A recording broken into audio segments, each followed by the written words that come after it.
Welcome back to Real Estate Mindset. The stock market has hit all-time record highs. Now, is that the start of the next great melt-up, the next great bull run, or is this the same old song and dance? And are we already in a recession?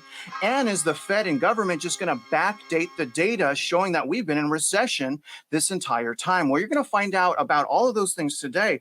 Plus, towards the end of this video, we're going to take 5 minutes to show you how to find out whether or not the county and area that you live in is already collapsing. So stick around for that part of the video. You guys, it's extremely important. And before I begin, happy Thursday. Mitch Vexler, how are you today? Good morning. Everything is good. And we've got some information that just came in within the last 15 minutes. It's really extremely good. It's good for multiple communities. Stocks surged to record high as Trump returns to presidency. Now, I'm just going to read a few things here, and then we're going to start a discussion. But a few things I want to tell you guys. All three major indexes hit record highs. Index is up on the Dow 3.57%, S&P 2.53%, NASDAQ 2.95%. Also, additional stocks linked to Trump are up. Market volatility gauge falls sharply as if everything's okay. Shares of small cap companies soar. Now, here's a little bit about what this article says. U.S. stocks rallied sharply to close at record highs on Wednesday after Republican Donald Trump won the 2024 U.S. presidential election in a stunning comeback 4 years after being voted out of the White House. The Dow Industrial, S&P, and NASDAQ each ended at record levels, with investors expecting lower taxes, deregulation, and a U.S. president who is not shy to weigh in on everything from the stock market to the dollar, although fresh tariffs could bring challenges in the form of a higher deficit and inflation. And that's something really important to understand when reading this article and understanding what's going to happen next. Now, to visualize some of this, you guys see the polling hours, and then after the election was announced, I mean, the whole market absolutely soared. Not only did the dollar soar, you see that right here, the 10-year absolutely skyrocketed yesterday as well. I mean, absolutely insane. But not only that, Bitcoin got up to almost $76,000. Look at this, guys. Here's the S&P as well. And then right before we started this video, the NASDAQ also reached a record high. Volatility is down. More money is being pumped into the stock markets. Is there more room for the stock market to go up? Is it a melt up? Is it a bull run? Should we play it for maybe 6 months? What's going on in the markets? No, markets are going to do what markets are going to do. We're at a double top, especially in the NASDAQ. And I think it was about 30 days ago, roughly, that I said I could make the argument in the NASDAQ for an all-time high. And that literally just happened about 20 minutes ago. So that is based on technical analysis, right? And the fundamental side says, well, X amount of dollars are being pumped in. The markets are going to do what the markets are going to do. Technically speaking, the market could run up. So if you look at an entire leg, well, that leg can go up another 0.13%. And then all of a sudden you get the major pullbacks. So nobody knows exactly what is going to happen. But as I have said multiple times, you've got more risk to the downside than you do to the upside. So be real careful.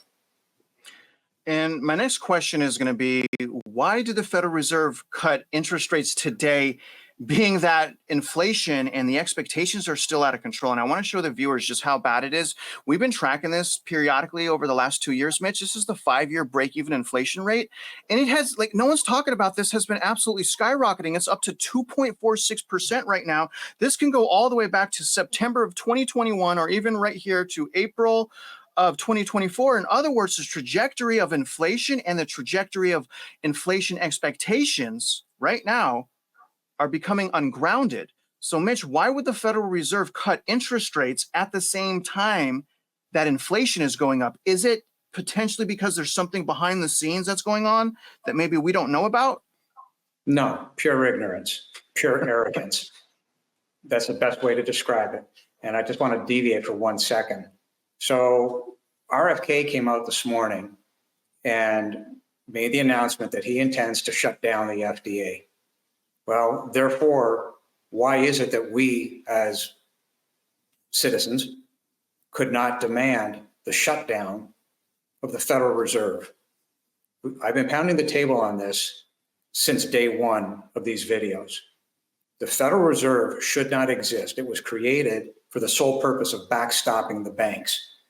And as you saw in the latest go around when they dropped 50 basis points 30 days ago, the market didn't care, right? The market dared them not to, and interest rates have been running straight up ever since. Well, what the hell do you think is going to happen today at 1 o'clock? The exact same thing. They're going to drop it a quarter basis point. Inflation continues to run, and the market's going to keep the interest rates running vertically positive. So the point is, the Federal Reserve has proven itself within the last 30 days to be completely useless. You got 23,000 employees. Why is it that you can't figure out everything we've been saying in the videos? It's beyond comprehension. I don't get it whatsoever. There's 23,000 employees there. If you simply look at the math and say, how are we not bankrupt? Why are we not unwinding this? Do something that's useful. But they're doing nothing that's useful. They're literally getting paid to sit there and do absolutely nothing. I mean, look, everybody that's out there that is within hearing range of my voice, ask yourself, if the Fed was in your life today or in your life tomorrow, would you miss them at all? If the answer is no, get rid of them. That's the reality of it. They have no business existing. They have effed up beyond belief the amount of inflation that's pumped into the system. And that's in reality why everybody is broke. It's the inflation that's doing it. Year after year, of course. Yeah. Well, I mean, there's many realities that people are struggling to accept. And one of those realities, point blank, is probably for the last 100 years, at least, we cannot trust the government. We cannot trust the data. They are constantly backdating information and constantly revising the data, which makes it particularly difficult to know as a normal citizen consumer that's not, behind the scenes with these bankers getting fed information to know what's going on. I'm going to show you guys by pulling up the Zero Hedge article how this always happens. They always lie to us and then just backdate a recession. This article came out this morning, November 7th, from Zero Hedge. Tyler Durham, keep fighting, buddy. We love you. Stop blowing things up. The recession of 2025 will be backdated. Let's see what they have to say. This is so good. I want you guys to really understand this, okay? This is nothing new. That's why I keep rolling my eyes to some of these bulls. It's like you guys are cheerleading for like all the wrong reasons. I don't get this, but it is a reasonable suspicion that a recession will become obvious to all by next summer. It will then be declared by year's end. So the end of 2025, according to this, the following year, it could become backdated with data revisions, which could potentially take us back to 2022. At that point, it will become obvious to people, money velocity will freeze up and banks will start failing. That's hardcore, man. You know what I mean? In October of 1929, okay, the Great Depression, the stock market crashed. Many people on Wall Street suffered, but Main Street was largely unaffected. Interesting. The Hoover administration got busy with some efforts to loosen credit, but without success as credit markets slowly dried up. Throughout 1931, public sentiment toggled between pessimism and denial. Many people thought it was a temporary blip that would go away. I mean, imagine that, Mitch. There's no YouTube. You don't know what's going on. You just know what's in front of your eyes, which is pain and suffering and poverty. This goes on. No one called, I repeat, no one called it the Great Depression. That came much later. The truth is, you're not going to get the truth until it's too late, at least from the government. All of this unfolded over the course of 4 years, the first 3 of which were not at the time, though, to be much of a crisis, generally speaking. Today, it is obvious that 1929 marked the beginning, but that was not apparent at the time. It is not discernible in our time that we are already in recession, but that is due to some brittle statistical measures. If you extend the inflation numbers to include housing, really big deal, right? Housing and interest plus extra fees and shrinkflation minus broad adjustments, and then adjust the output numbers by the result, you end up in a recession right now. Do you remember the 2 successful quarters of declining GDP in 2022? Remember that, guys? They changed the definition of recession Do y'all remember? At the time, it was said that that was not a recession, even though every definition of recession was 2 declining quarters of GDP. It was said at the time that that data was not enough to declare it because labor markets were strong unless you look at the pulse surveys, which show us that unemployment is over 20%.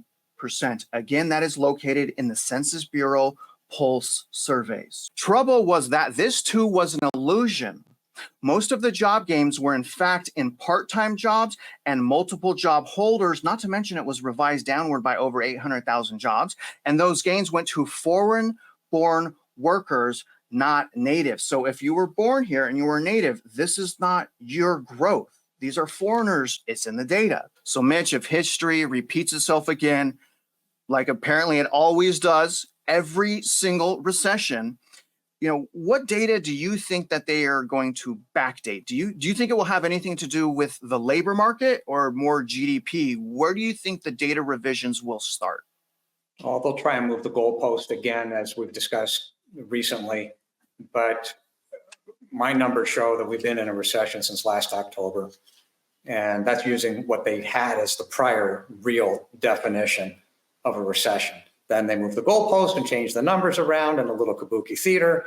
And then, well, we'll just hide all this unemployment that's going on. We'll just shove that over there and nobody in the press will talk about it. So there's multiple problems. Like the press, really, a majority of it needs to be put out of business. They violated their FCC licensing requirements and they should be sued out of business. So with all that said, isn't it interesting that we've created a series of documents literally in the last 2 weeks that tie to what the Zero Hedge article is? So we have the fraud on the homes, the expanded version that we went over, the benefits of eliminating the real estate tax in favor of the uniform states sales tax, the wheel of fraud, and Travis is going to release one in a minute called "You Can Either Believe the Math or You Can Believe the Politicians, but you can't believe both." And the combination of these 4 articles that I wrote lay out the case, not only as to why the Federal Reserve should be shut down, but why the school district financing in the form of the bonds should be shut down.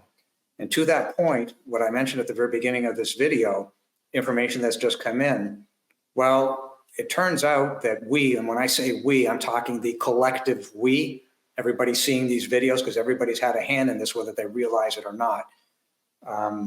At Frisco, the bonds were shut down. They weren't approved. That's a big deal. And in multiple districts, there's 3 others across the United States, those bonds were stopped from being raised.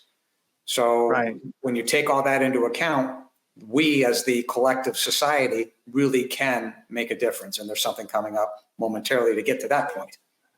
Mitch, I love it, man. Mitch likes to go just straight to the solution, and it is coming up. And we are going to show you guys that we are making a difference, and this is getting exposed.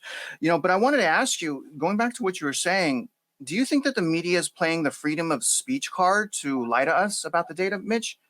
Because how could every single why they're not doing their job? Why? Because they are as irrelevant as the Federal Reserve. Every single media agency? When you have people whose livelihoods depend on the theft of the money from the taxpayer, you are liable, right? They've been able to get away with it while the FCC doesn't want to prosecute for lies being told by the press under the theory that it's freedom of press. No, it's not. If you're going to lie, that's a lie. That's part of your license. That is not what you are allowed to do under law. The problem is the law doesn't want to do anything about the law. So these people, be it this, you can tie it right to the school districts. Look at the board of trustees. Look at the teachers. These people are making their living, okay? I'm talking about the bad teachers, obviously. They make their living based on, well, I should have a job because I exist. No, you should have a job because your job is to teach children. The board of trustees, when they hold their hand out and say, give me money to the tune of $998 million on top of the existing bonds with no sources and uses, no bond schedule, no notes that attach to the balance sheet, those actions are criminal. Straight up, you are creating and have created a Ponzi scheme. Well, maybe that's why the market's getting it wrong. Maybe there's an element of they just don't understand how much debt they're in, Mitch. I mean, do you think that some people would start really understanding and take a much more cautious approach to investing if they actually stopped to do the math and they searched wherever they live and they just typed in their ISD, bond debt, fraud, or failure? They would just become aware of the bond debt, the leverage, the defaults that are happening right now. We'll show the viewers, municipalities are already defaulting on their bond debt. There are already citizens that are voting no. So it's great stuff, but I still go back to, I don't fully understand, Mitch, how they're allowed to do this, because they're making, I understand the freedom of speech, but I still don't understand how they're allowed to do this. Is it an enforcement thing or a law thing? Do we already have laws that exist and they're just not being enforced? Do they need to be sued? How have they been getting away with this for over 100 years? I think one of which is exposure, and these videos have done more to expose this problem than any other media source that I can even think of. It's just not happening. So that's on one hand. On the other hand, it's the enforcement. We know that there's DAs working out there because I've spoken with them personally. So there are people that are beginning to wake up. But if you're a district attorney, the odds of you understanding standard deviation and being able to add this up and being able to understand USPAP without somebody like me force feeding it to you is very difficult. And then they've got to be able to figure out, okay, how exactly am I going to relate this back to a judge and explain, Your Honor, over here is the law. The law is clear, but over and above that, Your Honor, we have the evidence of the math, which explains why this law was created in the first place. So you've got to get attorneys that understand how to do it. You've got to get district attorneys that understand how to do it. And that's why we're hammering on these videos. And there's a lot of people that are watching these videos now. And in most cases, it's the right people. So when I say it's we, the collective, it really is we, the collective. There are certain politicians that are watching now. People are beginning to wake up and smell the coffee. And by the way, for those people in Frisco, just because we won and those bonds are shut down, doesn't mean you can stop.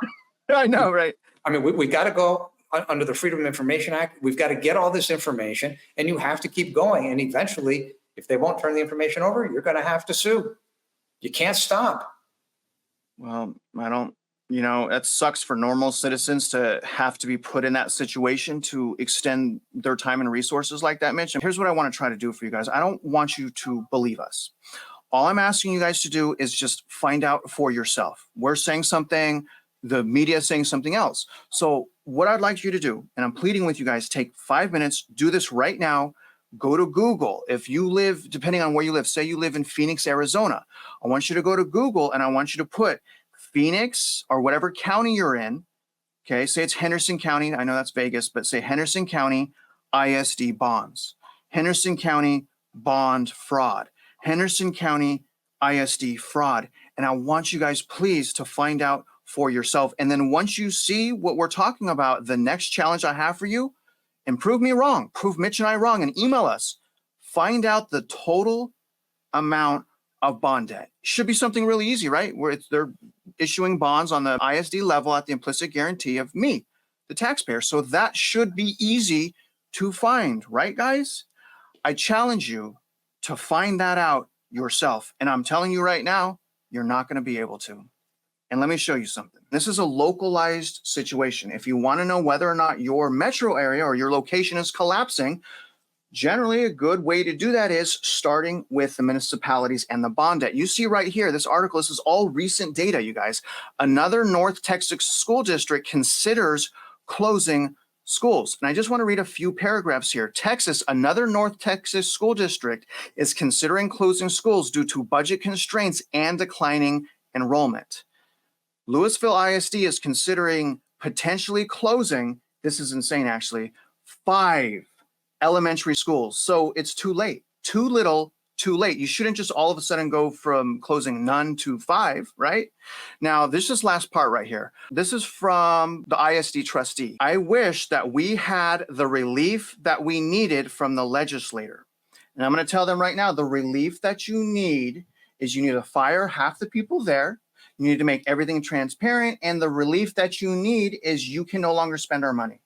You have to get our permission to spend our money. You can no longer be trusted. That is the relief that we need. That's not the only challenge. This decline in enrollment and these empty seats, 20 to 30% is a lot. It's a hard set of facts that we have to continue to work with.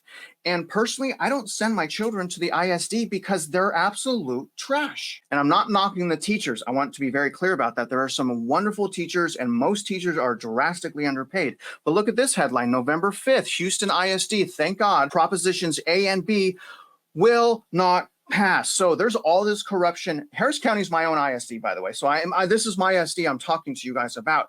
They did not pass that $4.4 billion in bond debt. Thank God for that. All right. So we came together as citizens. We understand what's going on. Plus, there's massive corruption in the Houston ISD. Literally, you guys look that up right now. But it did not pass. They cannot have $4.4 billion of our taxpayer money. This is from yesterday. 6 North Texas school bonds fail. 6. It's not just in Texas. Update, Richland's $314 million bond for 3rd high school is failing. Voters largely reject school measures on November ballot with some wins scattered throughout Oregon. This is from 20 hours ago. Spokane County school bonds come up short again after the failure in February. This is from the Zero Hedge article. I truly wish that none of this would happen, but the truth is that economic forces are always and everywhere more powerful than political ones. Who do we believe? Do we believe the politicians and the media, or do we believe the math? Well, before we go there, I just want to back up for 1 second.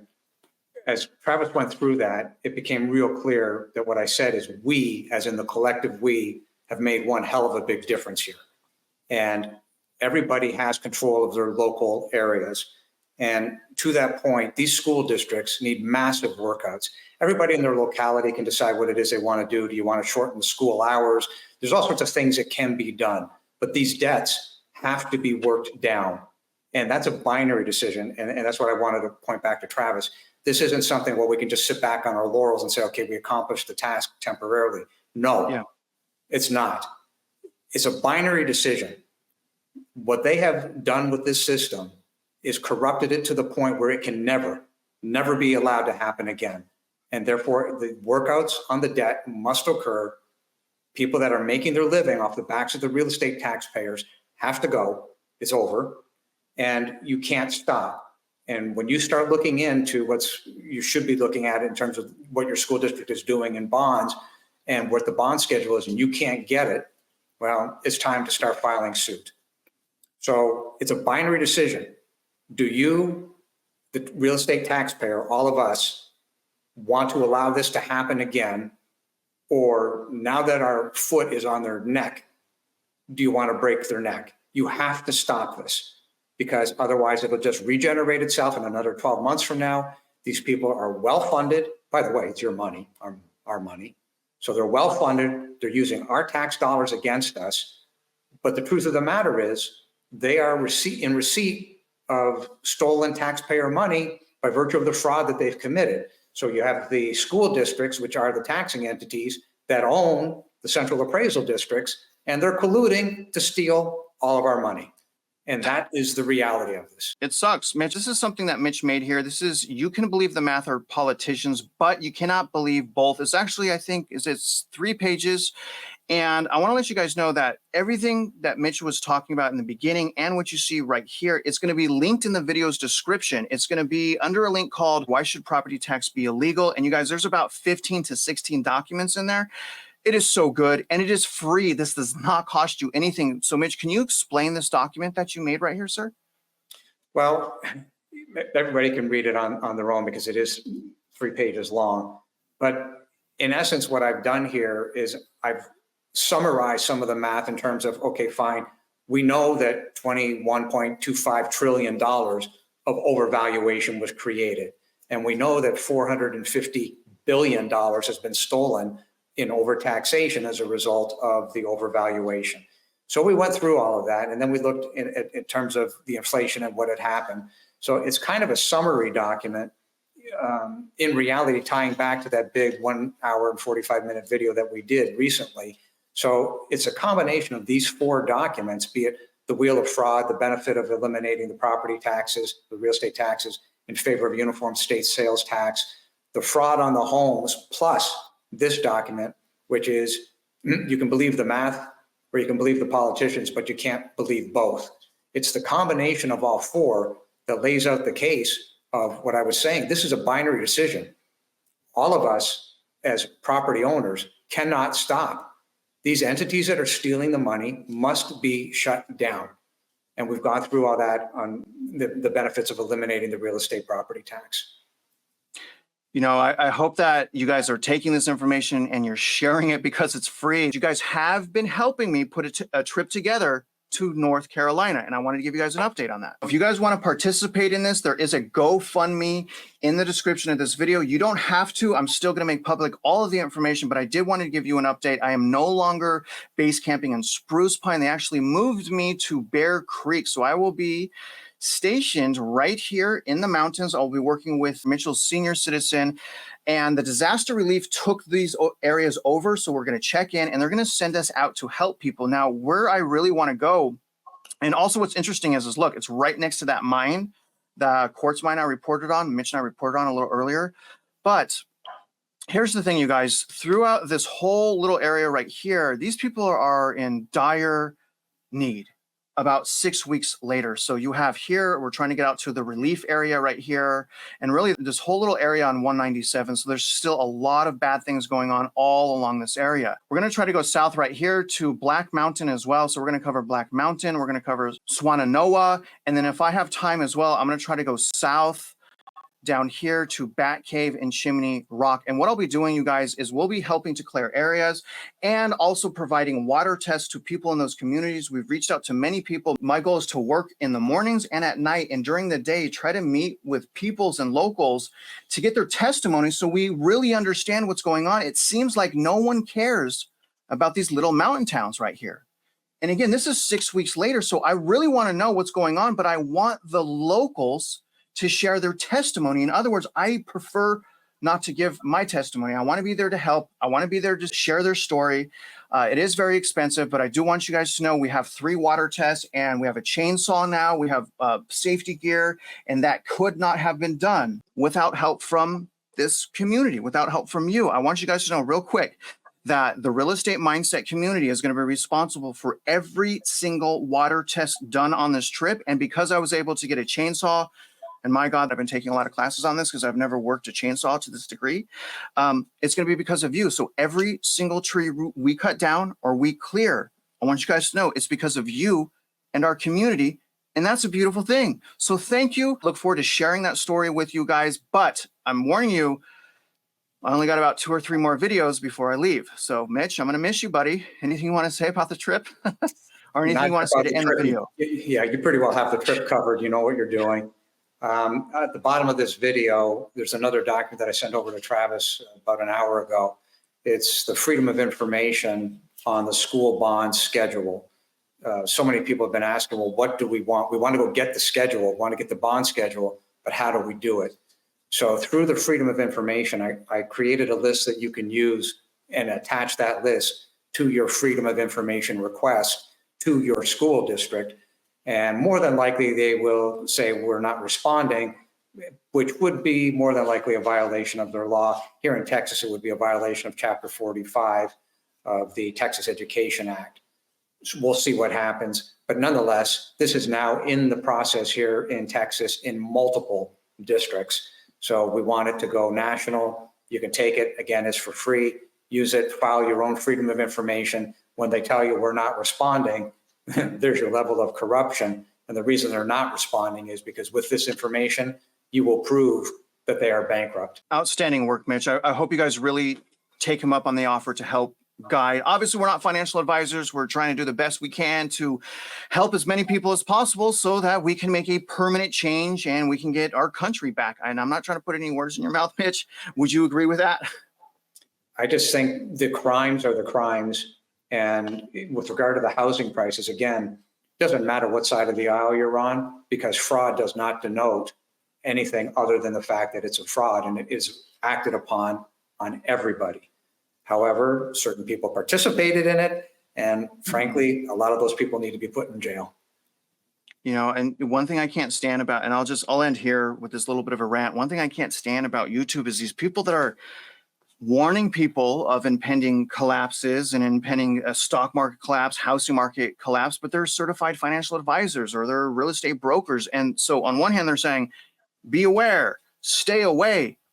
But as soon as they hit stop on the video, they have multiple links like, give me your money, let's go buy a house, give me, give me, give me. I don't understand, Mitch, if someone's being cautious and trying to help people and trying to warn people, why are they still profiting from their bad decisions? Well, I think it goes in two layers, one of which is, if you stand back and look at this, nobody's been able to answer the ultimate question here, okay? Every single real estate taxpayer in the United States owes roughly $1.3 million. How is this going to get paid back? And one of the documents that I put together clearly proves it isn't. It's an impossibility. So until they start answering the truth, or they don't even know what the math is, we're giving them the math. So at this point, okay, that cat's out of the bag. Now just use our math and answer the question. How is this going to get paid back? Well, okay, the answer is it isn't. And therefore, that requires a workout of the debt. And that brings us to the second component, which is, well, we don't want to interfere with our livelihoods. If we eliminate this debt, some of our livelihoods are gone. Yeah, really, no kidding. You have a job that's based on stealing from the taxpayer. You shouldn't have that job. That's the reality. Deal with it. That is brutal. But I think it's time we start holding some of these grifters and some of these people accountable. That's a video for another day. Mitch, I really appreciate your time. Once again, you guys, happy Thursday. If you guys are out there just trying to live your life, if you're trying to invest in real estate, you guys already know we wish you luck and we hope you win.